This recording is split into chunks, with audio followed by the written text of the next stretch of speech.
India alliance एक बहुत ही formidable challenger है आज की जो सरकार है उसके लिए, और ख़ास तौर पे देश की जनता 135 करोड़ आबादी भारत देश की इस इंडिया अलायंस की छतरी के भीतर समा जाती है। इंडिया अलायंस एक ऐसा गठबंधन है, एक ऐसा परिवार है जिसमें अन्य राज्यों से आने वाले नेता, राजनीतिक दल, अन्य संस्कृति, भाषा को रिप्रेजेंट करने वाले लोग सब एकजुट होकर एक उन सब का एक संगम बनता है।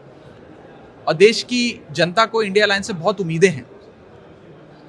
आज की जो सरकार है उसने भारत देश की जनता को महंगाई, बेरोजगारी, तमाम तरीके की बीमारियां लगा दी हैं, रोग लगा दिया इस देश में। इंडिया अलायंस से लोगों की उम्मीद है कि इंडिया अलायंस इन रोगों से भारत देश की मुक्ति कराएगा, निजात दिलाएगा और भारत को फिर से प्रगति की राह पर, उन्नति की राह पर आगे ले चलेगा।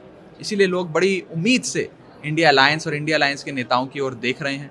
हमारी पहली बैठक पटना में हुई जिसमें साथ आने का एक विचार बना, एक दृढ़ संकल्प सबने मिलकर लिया कि साथ आएंगे, एकजुट होकर लड़ेंगे। बेंगलुरु की जो बैठक हुई उसमें इस अलायंस के स्वरूप पे चर्चा हुई, इसका नामकरण हुआ और इंडिया अलायंस नाम का एक बहुत ही मजबूत गठबंधन बना।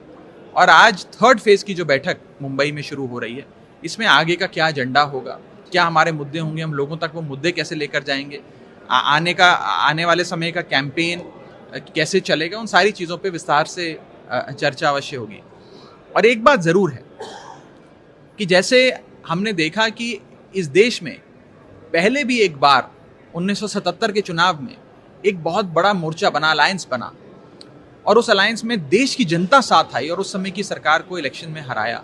ऐसा ही कुछ आज के दौर में हम देख रहे हैं कि तमाम पॉलिटिकल पार्टियां, लोग देश को बचाने के लिए, लोकतंत्र को बचाने के लिए, संविधान को बचाने के लिए साथ आ रहे हैं।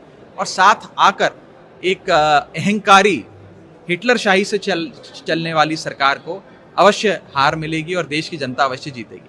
आप एनडीए की और बीजेपी की खास तौर पे बौखलाहट इसी चीज़ से देख सकते हैं कि वो लगातार हम पर, हमारे नाम को लेकर हमले कर रहे हैं। और इतने बड़े बड़े लोग, यहाँ तक कि प्राइम मिनिस्टर ऑफ इंडिया, जिन्होंने कॉन्स्टिट्यूशन ऑफ इंडिया के तहत अपना कार्यभार संभाला, इंडियन फ्लैग के नीचे खड़े होकर शपथ ली, प्रेसिडेंट ऑफ इंडिया ने उन्हें शपथ दिलाई, गवर्नमेंट ऑफ इंडिया के वो मुखिया हैं।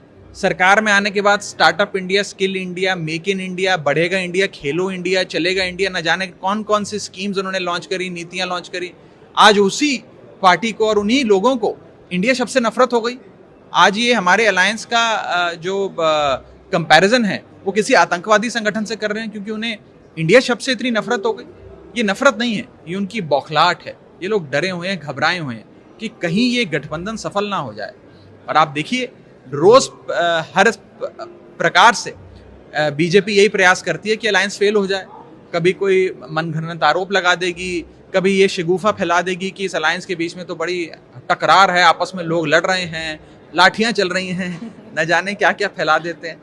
लेकिन हम सब ये बात समझते हैं और देश की जनता भी ये बात समझती है कि बीजेपी तो हर संभव कोशिश करेगी कि अलायंस फेल हो जाए, लेकिन ये अलायंस फेल होने वाला नहीं है। क्योंकि ये अलायंस सिर्फ 4, 10, 50 नेता जो उस कमरे में बैठे हैं उनका अलायंस नहीं है। ये अलायंस वास्तव में भारत की 135 करोड़ आबादी का अलायंस है। वो आबादी साथ आई है, पूरा देश साथ आया।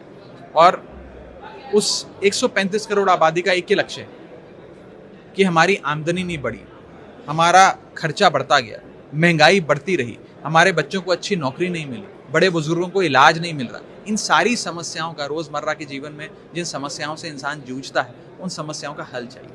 Thank you so much.